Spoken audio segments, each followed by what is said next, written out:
Welcome, and thank you for tuning in. If you enjoy this video, we invite those of you who haven't yet done so, to like, comment, share, subscribe, and click the notification icon, to be notified when the next one is uploaded. We appreciate all comments, whether positive or negative, because it is very important to ventilate both sides of any issue. All we ask is that you observe the YouTube community guidelines.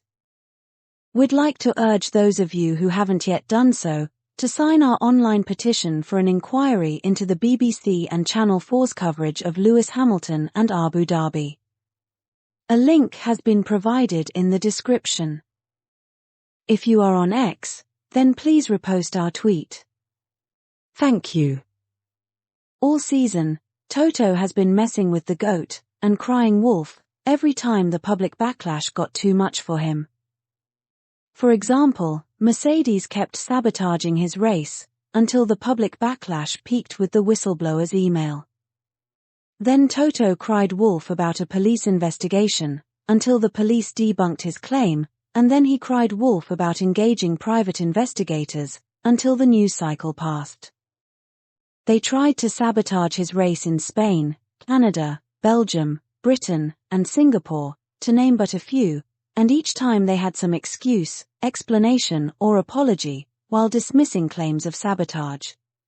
They routinely smear him in the media by damning him with faint praise, with the latest being the underhanded attempt to suggest that the driver whose transfer news sparked an unprecedented financial boost for his new employer was somehow past his shelf life.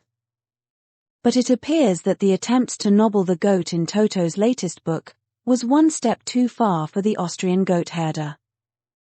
Toto has been struggling ever since to recover from the overwhelming backlash that his disparaging comments generated.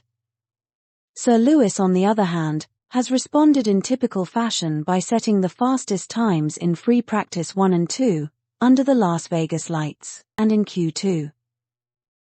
This left Toto squirming under the media spotlight, as he struggled to explain, backpedal, apologize, and do whatever he could to get out from under the weight of his mean-spiritedness.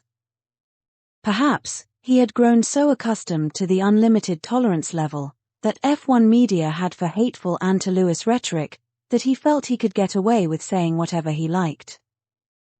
After all, F1 media have made it very clear that anyone can say anything about Sir Lewis, no matter how outrageous, without any pushback.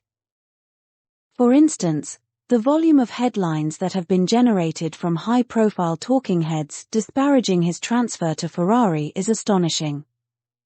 It is particularly striking that none of the media coverage of those outrageous comments reflect the fact that they are being made against the backdrop of the record-breaking financial success that Ferrari have enjoyed just on the news of the transfer alone. It should be noted that, at the end of the 2023 season, Mercedes finished as runners-up, ahead of Ferrari by a mere 3 points. During the current season, it became abundantly clear very early on that Ferrari were doing better than Mercedes.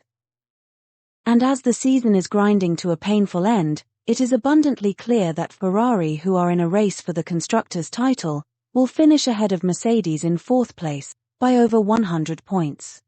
Yet, on the rare occasions that Mercedes win a race, the F1 media attempt to question the wisdom of Sir Lewis's decision to move to Ferrari.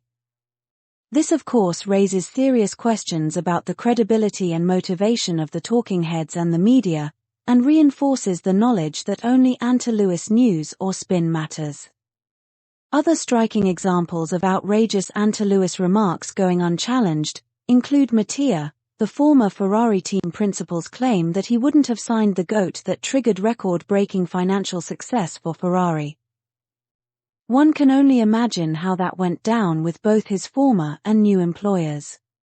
Then Bernie, the nonagenarian former owner of F1's TV rights, came out to criticize the transfer that yielded unprecedented financial success as a pointless ego boost for the chairman and CEO. What else can you do but thank God for his long life? Critically, the media reported all these criticisms without pointing out how unhinged they were.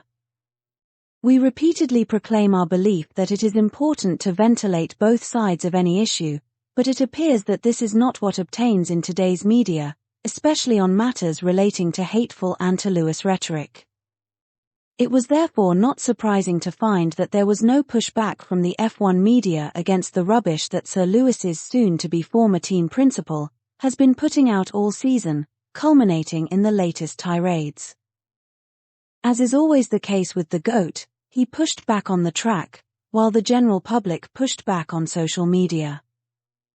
The combination of the GOAT's on-track performance and the public pushback on social media has led to Toto collapsing under the heat of the Vegas lights. Unfortunately for him, he had not been able to cut and run like the others before him. It is one thing for the likes of the retired Bernie, or the rival team principal Mattia, to pop up and make these disparaging comments willy-nilly, but it is quite another for the Mercedes team principal and one-third team owner to make such comments with nowhere to hide. Mattia may have made his comments and disappeared for now, but he will be in the paddock next season, to answer for them as Sir Lewis embarks on a winning season at his former team. Toto, for his part, had to face the music this weekend and simply collapsed under the scrutiny. He was doing the media rounds, retracting everything that he could, apologizing for what he couldn't retract, and genuflecting better than Martin Gopher Brundle in the presence of Crashtappen's backside. If you know, you know. It is not surprising that Toto was selected to be one of those at the team principal's press conference, where he faced a barrage of questions over his disparaging comments about the GOAT. It is significant that F1's report of Toto's press conference performance was the highlight of the F1 website, on the eve of Verstappen's crowning as four-time champion. Toto's abject collapse was starkly underlined by his craven admission that Mercedes have failed Sir Lewis. Of course, that was not the energy he and Mercedes had been putting out all season. For example, when they were suggesting that the GOAT was finding it harder than George to adapt to the new ground effect cars. Or, how George was the tyre whisperer, who had been unlucky with the stewards in Belgium, when they had tried to steal Sir Lewis's driver of the day-inspired victory. Or, most recently, when they were openly insisting that the GOAT who had passed his shelf life was in cognitive decline, and they were happy that he left before they had to push him out. As his defense was collapsing faster than Man City's, Toto conceded admission after admission. He also admitted that he was the one who stopped Sir Lewis from taking part in the post-season tyre test in Abu Dhabi for Ferrari. Mercedes had previously stated that it had been a joint decision with Sir Lewis, and we advised in our previous video that that had to be a lie, and now we have been vindicated yet again. Last but not least, the team principal's press conference was only the second time that Toto had unequivocally acknowledged Sir Lewis as the greatest of all time. To put it into context, the only other time was when he was making his excuses for withdrawing the appeal against the theft of the GOAT's 8th title. All other times, Toto was careful to share the accolade with his idol Michael Schumacher. So, there you have it, ladies and gentlemen, that is how badly Toto collapsed.